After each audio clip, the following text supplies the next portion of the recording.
together? Yes, I think this will work.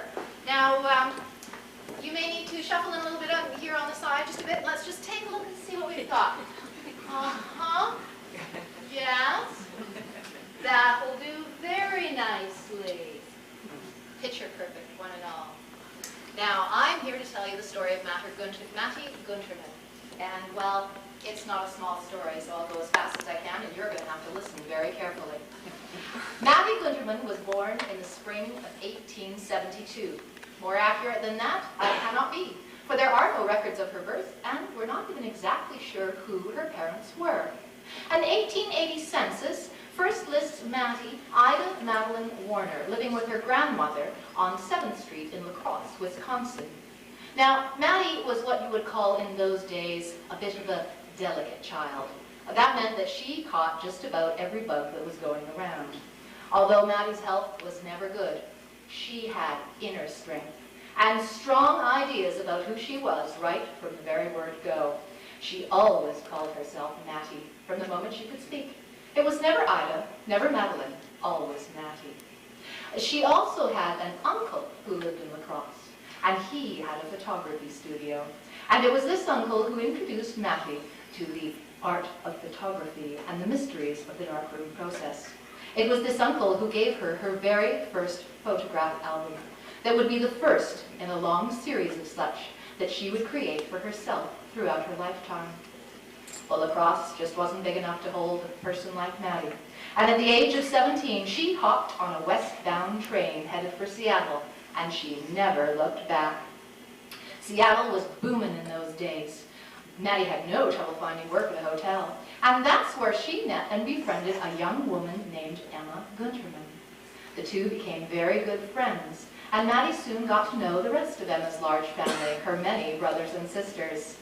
But the one that caught Mattie's eye was Emma's oldest brother, William. The family called him Will, and Will was a candy man. Oh, he was a candy maker by trade. No, not a factory worker, no. He was an artiste. He was always experimenting and trying out new recipes. He was credited with being the man who invented that hard-colored swirly ribbon candy that kind of goes back and forth like this. Mattie loved to watch him work. He'd pour first one color and then another beside it, and a third and a fourth on the marble cooling slab. And as the colors ran together into a rainbow ribbon, and it cooled, he'd tip it on its side and bend it back and forth between his fingers until it cooled into its S-shaped pattern. Well, Mattie was definitely sweet on this candy man. And Will returned her affections in full. The two were married almost exactly a year from the day that they met, on December 19th, 1891. Their first and only child, Henry, was born on October 20th, 1892. And the little family seemed complete and settled very nicely into the larger Gunterman clan. And all was going really well until 1896, when Mattie's health began to plague her once again. Her lungs were acting up, and her doctor recommended that it would be a good idea for Mattie to move to somewhere with a drier climate. So, in the spring of 1897, the little family packed up their belongings and headed out on a trip around eastern Washington. They carried their belongings with them, camped along the way, working wherever they could. And on this trip, Mattie took her first camera. It was a bullseye snapshot camera, commonly called a box camera. It took 12 exposures on a 3.5-inch wide roll of film and had a simple lens with a fixed aperture of f/18 and a single shutter speed of 1/25 of a second. About her only creative control was whether to use the round or square map that it came with, but so long as there was plenty of light, well, the bullseye took a pretty decent shot. And Mattie showed a real flair for photography right from the beginning. She documented their entire trip. And the drier air did indeed suit her lungs. She couldn't believe the difference in her health after getting what she called the good air. Well, later that year, gold was discovered up north. And suddenly, Seattle was really booming. People flocked in their thousands, seeking passage up north to the Yukon to pursue their search for that motherlode of gold. Well, Will's mother had a boarding house, a series of boarding houses, in fact, and she suddenly had her hands full. So the little family headed back to Seattle to help her out. They hadn't been back for very long when Mattie's health was acting up. Her lungs just couldn't take the damp air of Seattle, and it was soon obvious that she could not live there for very long at all. So she began a letter-writing campaign, sending letters to all of her friends and relatives everywhere that she could think of, finding a place where she could move to get that good air. She was particularly intrigued with the reply that she received from her cousin, Hattie Needham, who lived up north in Canada, in a place called the Lardo, in the southeastern corner of British Columbia. And Mattie determined that she was going to have to go to the Lardo and see it for herself. So, in the spring of 1898, Will, Mattie, now 5-and-a-half-year-old Henry, and their faithful dog Nero packed up their belongings and once again hit the trail, traveling on foot, camping wherever they were, working wherever they could, and of course, Mattie took along her camera. This was her second camera. She'd moved on to a 4x5 plate camera that boasted such features as ground glass focusing, brightly polished anastigmatic lens with iris diaphragm, and multiple shutter speeds. She was moving up. She'd also been working with her brother-in-law, Frank Smith, over the winter, and he'd helped her tune up her darkroom techniques. She was now able to use a burning length of magnesium ribbon in order to provide enough light for indoor or nighttime photography. And she was able to use a long length of rubber tubing that was attached at one end to the camera and at the other to a rubber bulb that could either be squeezed or stepped on by someone in the picture. And her skills as a photographer were really starting to develop. She always favored portraits of people, and she had a real knack for catching folks looking natural, not like the sort of stiff and formal portraits that we're familiar with seeing from that time period. And in so many of her pictures, Mattie's irrepressible sense of humor shone through. Well, I gotta think. No, I'll tell you about that one later. So they headed off, and as I say, they worked along the way. And they arrived in Thompson's Landing on the shores of Upper Arrow Lake, somewhat east of the cusp, in June of 1898, after having traveled over 970 kilometers on foot to get there. Did I mention that at height? Oh, yes. Her cousin Hattie was there, as was her husband Harry, and they took them on a tour of the area, and Mattie just fell in love with the Lardo. She felt as though she had come home, and she was determined that that's where she wanted to live for the rest of her life. Will was open to that idea, so the couple bought themselves a little piece of land up the hill from Thompson's Landing overlooking the lake, and they started work on a cabin. As the days got shorter and the nights got cooler, it soon became obvious the cabin wasn't going to be ready to live in that winter. So the little family packed up their belongings once again and headed off, on foot, back to Seattle. And that wouldn't be the last time they made that trip on foot. I mean, this woman could go. She was energy embodied. Well, they worked hard over the winter and settled up their affairs and made arrangements to have their things shipped north in the spring. And Mattie bought her third and best camera to date. It cost $35. A whole month's wages. But it was well worth every penny she spent. It was a number 5 cartridge by Kodak. It had rapid rectilinear lens, Eastman pneumatic shutters, rack and pinion focusing, focusing scale, rise and falling sliding front, 2 viewfinders, 3 tripod legs, 4 plate glass holders, and a handy-dandy leather carrying case. Finished in mahogany and fine leather with buff brass and nickel fittings, it was one of the most beautiful cameras put out by Kodak in that year. Not only could it be loaded in daylight, but it also had the novel feature of taking either plate glass negatives or 5-inch wide roll of film. It was a real gem. But most importantly, with that camera, Mattie could stand shoulder to shoulder with any professional photographer and hold her head up high. And as always, she took that camera everywhere she went and took pictures of everything they did and all the people that they met. It was like almost a diary for life in photographs. And again, her sense of humor was always to be seen. The Guntermans hosted a going-away party for the family when they headed up back to Thompson's Landing, and 2 pictures she took. The first shows the entire clan gathered in the backyard, raising bottles and glasses in a toast of good luck and farewell, and the second shot shows everybody collapsed on the ground, apparently having succumbed to the demon rum.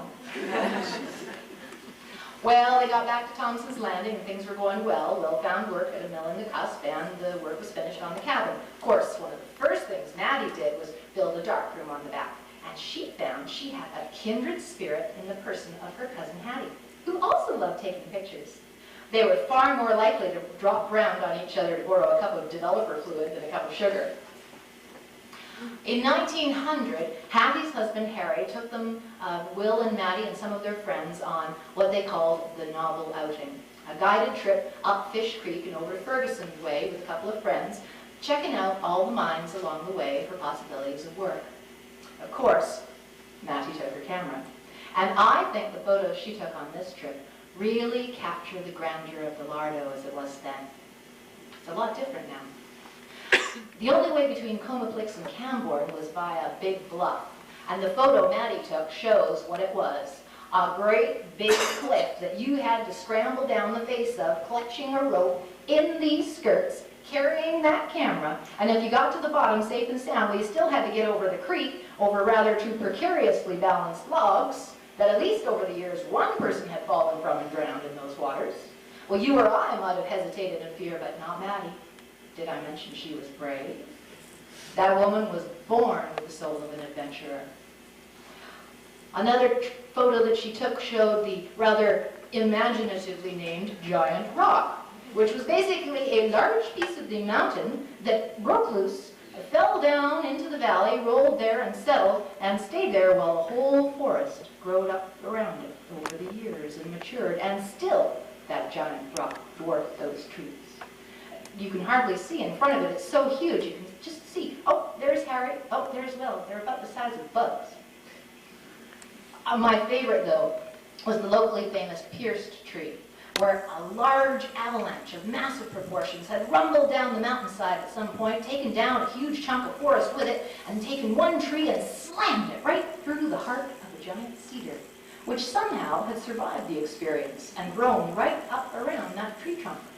In the photo, Will is sitting astride the giant gun barrel, looking down at Mattie, who stands up, regarding him serenely.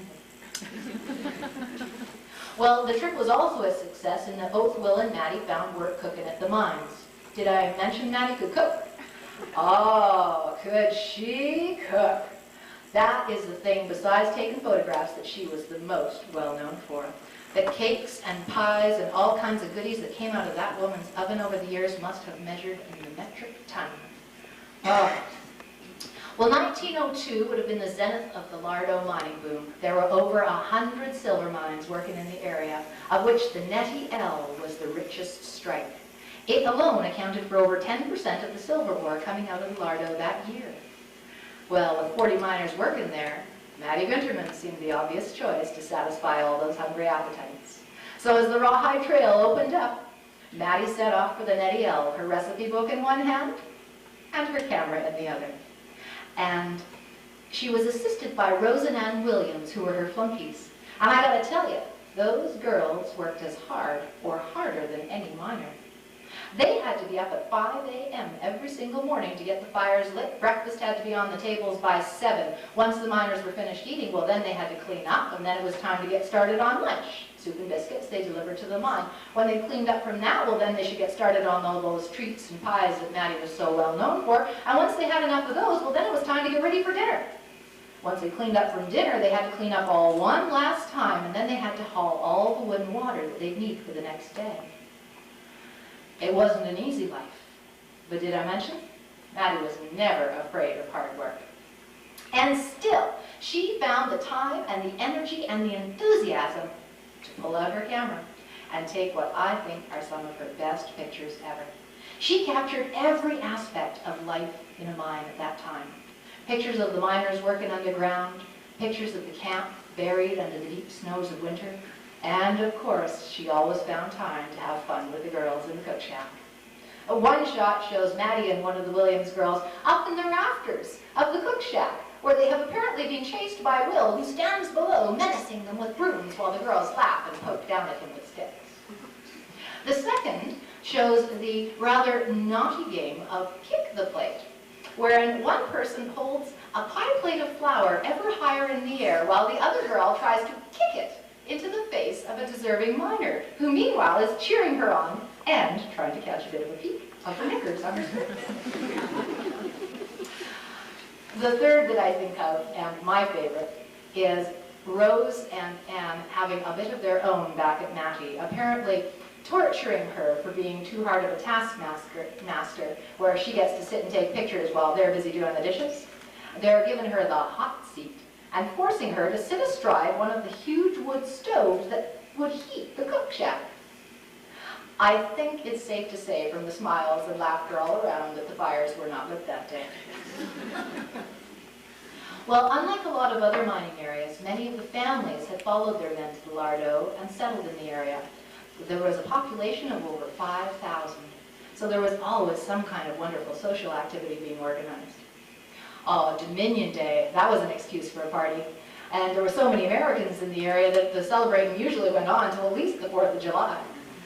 Parades, fireworks, boat regattas, horse races. Did I mention Mattie could ride? Ah, and in one of their many trips, they finally bought a horse named Nellie to help them carry their stuff as they walked back and forth visiting their family. And Mattie was as quick as anyone to jump on Nellie and enter a race.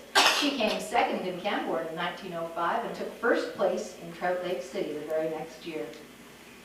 Well, the fortunes of the Lardo fluctuated wildly over the years. Silver prices went down. Transportation costs went up.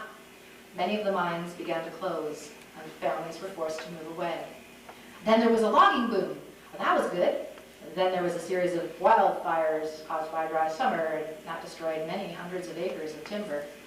Then there was a little bit of excitement over some gold being struck, but it kind of fizzled out and didn't amount to much. Depressions, wars, they all took their toll. At one point, the population dropped to below 300 people. But the Guntermans never left the Lardo if they could help it. Mattie always tried to stay there. They'd do whatever they had to. They opened a market garden, bought a little piece of land, and supplemented their income that way. Ran a boarding house for a while. They even had an incubator that would hatch 350 chicks every 3 weeks. Whatever the job was, mucking, milling, mining, cooking, didn't matter. They'd take it. Wherever the job was, they'd go. If they had to work a little ways from home, sometimes a couple 100 miles, that's what they'd do. They'd always find a way to keep food on the table. Did I mention Mattie could fish and shoot a gun, and also ran a trap line right into her old age?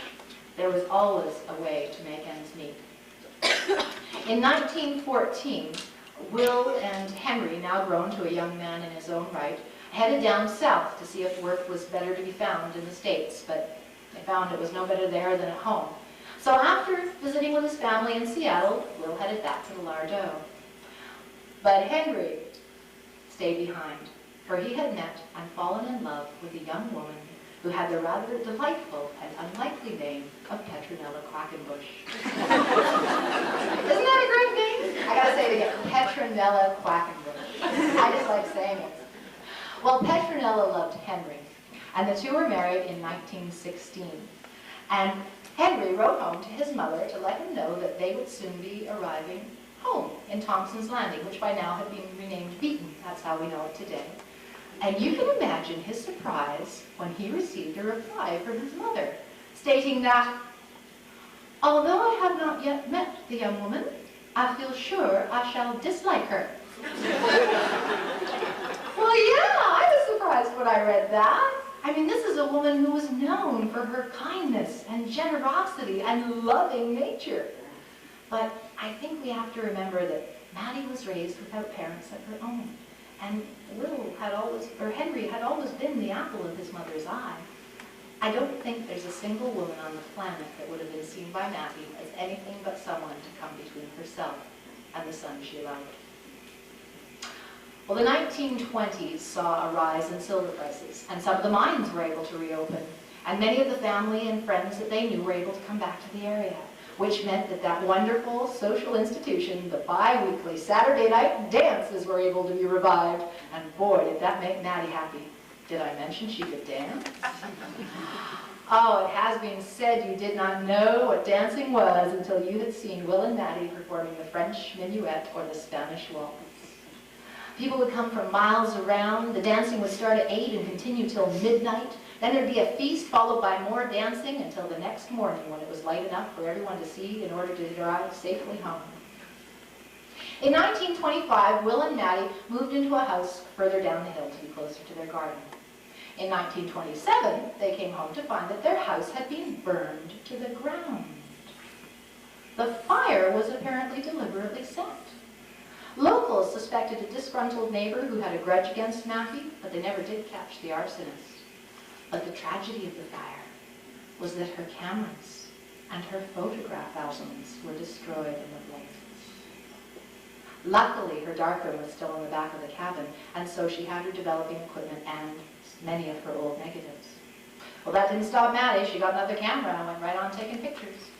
And in 1934, she and Will finished building another house on the site of the one that burned and moved into that. And that would be Will's last move. In 1937, on a cold winter's day in January, Will took the family horse up the hill to pull a few logs out of the bush, and he didn't come home. When Mattie went out to look for him, she found him up the hill where he'd collapsed, right between the horse's front legs. The faithful old dappled gray had not moved until help had come. Well, Mattie was heartbroken, and Will was the love of her life. But she believed life was for the living, and that's what she did.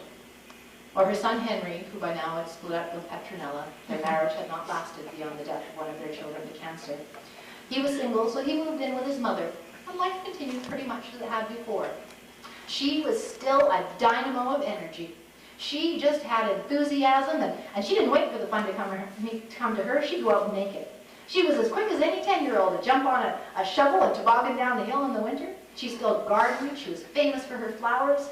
Still baking, still running her own trap line, taught her grandchildren Ida and Avery to take photographs for themselves, took them up into the mountains. They could hardly keep up with her. In 1939, World War II started, and her grandson Avery, like so many other young men, answered the call to serve overseas. He kept in touch with Mattie over the years with letters. And in 1945, she was overjoyed to receive a letter from Avery telling her that he had been discharged and would soon be coming home from the war. Oh, she was so excited. She just went into a flurry of cooking and cleaning and preparations. She was so thrilled she'd be seeing her grandson come home soon. And I guess all the excitement was just a bit much. Because on June 18th, 1945, when her son Henry went upstairs to find out why his mother had not risen at her customary 5:45 a.m., as she had done almost every single morning of her life, he found Mattie there collapsed on the floor. Her heart had just given out. The entire community reeled in shock. It seemed ludicrous, impossible, that a woman so full of life, so full of energy, so full of enthusiasm, could be stopped by anything, even death. Mattie was laid to rest beside her beloved Will in the Arrowhead Cemetery, and although her life had ended, her story had not. You see, 16 years later, 3 young men from Vancouver were touring around the area in their VW microbus. They were searching for treasure. Not the kind of treasure the pirate would be interested in, no. They were searching for the kind that a historian, which they were, would give his eye teeth for. They were trying to rescue anything they could, artifacts, stories, photographs, from the soon-to-be rising floodwaters created by the newly completed dams. Well, luck led them to the Lardo, and locals steered them to Henry Gunterman, who is now an old man. And the boys explained their mission, and when Henry mentioned that his mother used to take a few pictures, now and again, well, they got pretty excited. And when he said that he thought there might even still be some around the place and they could look around for them if they liked, well, they liked. I don't think Ron Daltroy will ever forget the day that he climbed up that rickety old ladder with half the rungs missing up into the loft of that falling down old shed in the back and discovered, buried under a huge pack rat's nest, a wooden crate full of over 300 plate glass negatives. They were cemented together with cat urine and feces, and they stank to high heaven. But that freight rode on Ron's lap all the way back to Vancouver, where he spent the next 3 years lovingly restoring them and taking contact prints and filing them for safekeeping in the archives of the Vancouver Public Library where he worked. And in the early 1970s, a young researcher named Henri Robideau came across them. And he just fell in love with the story of Mattie's life as seen through her eyes. And he determined to find out more. So he traveled back to the Lardo, and that's where he met up with Avery Gunterman, now an old man in his turn. And you can imagine his surprise when they were sitting around chatting one night, and Avery reached around behind him real casual-like and pulled out a large cardboard box full of postcards and photograph albums. Did I remember to mention how much Mattie loved her son? Well, you see, every single time she would develop a photo, she'd always make 2 copies. And she kept them pasted in 2 separate but identical albums, of which she would finish and keep one for herself and give one to Henry. So although her photo albums had been destroyed in the fire, Henry's had not. And so between the postcards, the photograph albums, and those plate glass negatives, Henri Robideau was able to research and put together this wonderful book.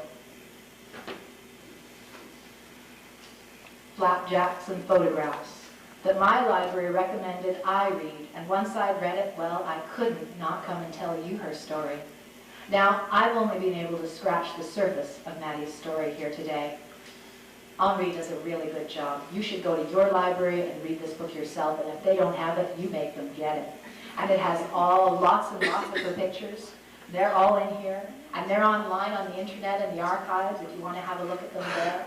And I highly recommend it, because it's a glimpse into the past that but for those little turns of events would have been lost to us forever. What was it Mattie used to say? Go out and get the good air, and you'll be all right, regardless of what's wrong with you. I think those are pretty good words to live by, don't you? Mm-hmm. Well, thank you very, very much for being here today, and I hope you've enjoyed your afternoon as much as I have.